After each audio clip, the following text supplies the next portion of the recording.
Hi friends, మనం మాట్లాడుకుంటున్న ఈ క్రైమ్ స్టోరీ చాలా అంటే చాలా ఘోరంగా ఉంటుంది. ఎందుకంటే మనం ఇటువంటి న్యూస్ వింటుంటే చూస్తుంటేనే మనకు తెలుస్తుంది మన పక్కనున్న సమాజం మన చుట్టుపక్కలనే ఉంటారు, ఎంత క్రూరంగా ఉంటారు, ఎంత ఘోరంగా ఉంటారు అనేటివి ఇటువంటివి చూస్తేనే అర్థమవుతుంటుంది. కొంచెం మనల్ని మనం ప్రొటెక్ట్ చేసుకోవడానికి, కొంచెం జాగ్రత్త ఉండడానికి, నెక్స్ట్ ఇప్పుడు కాకుండా ఫ్యూచర్లో అయినా మనకు సంబంధించిన వాళ్ళకైనా కొంచెం జాగ్రత్త ఉండడానికి, కొంచెం ఒక స్టెప్ ముందుకేసి ఆలోచన చేయడానికి ఇటువంటి వీడియోలు పనికొస్తాయంటని చెప్పి నేను ఇటువంటి వీడియోలు చేస్తున్నా. ఎందుకంటే ఇవి ప్రతి ఒక్కరి జీవితంలో జరుగుతాయి, ప్రతి ఒక్కరికి ఇటువంటి అవసరం కాబట్టి నేను ఇటువంటి వీడియోలు చేస్తున్నాను. మీకు ఇటువంటి వీడియోస్ ఏమాత్రం నచ్చినా లైక్ చేయండి, మరిన్ని అప్డేట్స్ కోసం ఛానల్ని సబ్స్క్రైబ్ చేసుకోండి. మనం ఈ వీడియోలో ఇద్దరు 21 సంవత్సరాలు, చాలా యంగ్, 21 సంవత్సరాలు, అతనిది కాచిగూడ, అమ్మాయిది కాప్రా, ఇద్దరికి ఇన్స్టాగ్రామ్లో పరిచయం అయింది. ఇన్స్టాగ్రామ్లో పరిచయం అయ్యి 2022లో ఇద్దరు మ్యారేజ్ చేసుకున్నారు.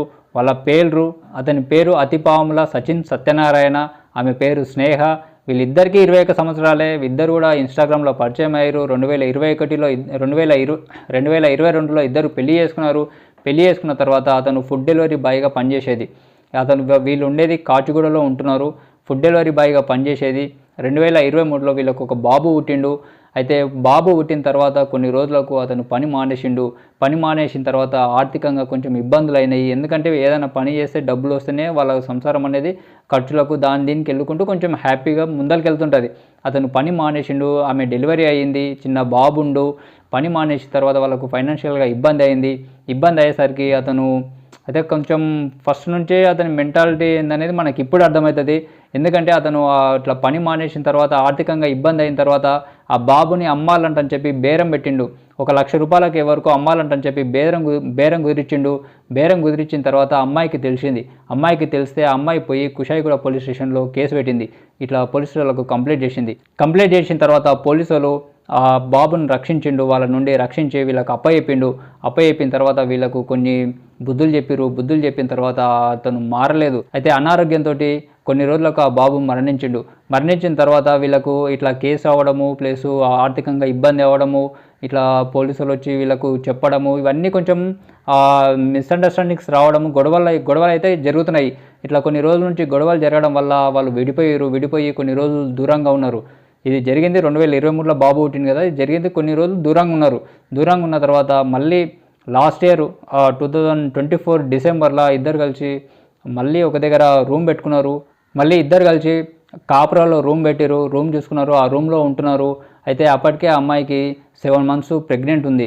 7 months ప్రెగ్నెంట్ ఉంటే అతనికి అనుమానం స్టార్ట్ అయ్యి ప్రెగ్నెంట్ ఎట్లా వచ్చింది అంటని చెప్పి ఆమెను బాగా సతాయించడం స్టార్ట్ చేసిండు. వాళ్ళు ఉన్నది లాస్ట్ ఇయర్ December 11 ఆ టైంలో అట్లా రూమ్ పెట్టుకున్నారు. రూమ్ పెట్టినప్పటి నుండి అతనికి అనుమానంతో అమ్మాయిని బాగా హింసించడం స్టార్ట్ చేసిండు. మనం ఇన్ని రోజులు దూరం ఉన్నాం కదా, ఈ ప్రెగ్నెంట్ ఎట్లా వచ్చిందంటని చెప్పి అమ్మాయిని బాగా సతాయించడం స్టార్ట్ చేసిండు. January 15న ఇద్దరు కూర్చొని డ్రింక్ తాగిన తర్వాత పడుకున్న తర్వాత January 16 మార్నింగ్ 5 గంటలకు లేచి అమ్మాయి కడుపు పైన కూర్చొని పిల్లోతోటి ఆ అమ్మాయిని ఇట్లా ఊపిరాడకుండా వేసి చంపేసిన తర్వాత ఇట్లా అమ్మాయి పైన కూర్చున్నాడు కదా, అమ్మాయి ఇట్లా కొట్టుకుంటుంటుంది కదా, ఇట్లా కడుపు మీద కూర్చొని ఇట్లా ముఖం ముంగల ఇట్లా పెట్టింది కదా, ఆ కడుపు మీద కూర్చొని అక్కడిక్కడ కదలడం వల్ల అమ్మాయి అతని బరువుకు ఆ కదలికంలోనే అమ్మాయి డెలివరీ కూడా అయిపోయింది. అమ్మాయి చనిపోయింది. ఆ అమ్మాయి డెలివరీ అయింది. ఆ డెలివరీ అయిన పాప కూడా చనిపోయింది. చిన్న పాప, ఈ 7 monthsలో అమ్మాయి అతను కూర్చొని మీద అక్కడిక్కడ పొల్లడం వల్ల అమ్మాయి డెలివరీ అయ్యి పుట్టిన పాప కూడా చనిపోయింది. అయితే ఈ కేసుని ఆత్మహత్యగా చిత్రీకరించేందుకు అతను పొయ్యి రూమ్లో నుంచి సిలిండర్ తీసుకొచ్చి గ్యాస్ లీక్ అయ్యే పైపుని బయటికి వేసి గ్యాస్ లీక్ అయ్యేటట్టు చేసి పారిపోయిండు.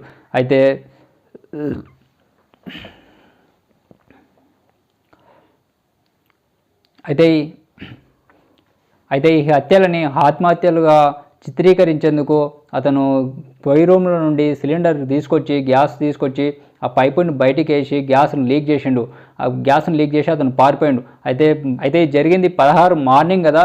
18 నాడు ఆ రూమ్లో నుంచి దుర్వాసన వచ్చేసరికి ఆ పక్కన వాళ్ళు పోలీస్ కంప్లైంట్ చేస్తే పోలీసులు వచ్చి చూసేసరికి ఇట్లా ఇద్దరు పడి ఉన్నారు. అయితే అందులో గ్యాస్ లేదు. గ్యాస్ ఉంటే గ్యాస్ స్మెల్ పక్కన ఆటోమేటిక్గా వచ్చేది. గ్యాస్ లేదు కాబట్టి అతనే అని చెప్పి అనుమానం వచ్చింది. అనుమానంతో అతన్ని వెతికితే అతను కాచిగూడలో దొరికిండు. దొరికిన తర్వాత పట్టుకొని విచారిస్తే అతను మొత్తం నిజం చెప్పుకున్నాడు. అంటే నిజం ఒప్పుకున్నాడు. ఇట్లా అయ్యింది అని చెప్పి నిజం ఒప్పుకున్నాడు. ఇది ఇంత అనుమానంతో, ఇంత చిన్న వయసు 21 సంవత్సరాలు అనుమానంతో ఇట్లా చేయడం అనేది ఎంతవరకు కరెక్ట్, మన సమాజం ఎట్లా అవుతుంది అనేది మనం చూస్తే కొన్ని ఇటువంటి న్యూస్లు చూస్తే మనకు అర్థమవుతుంది.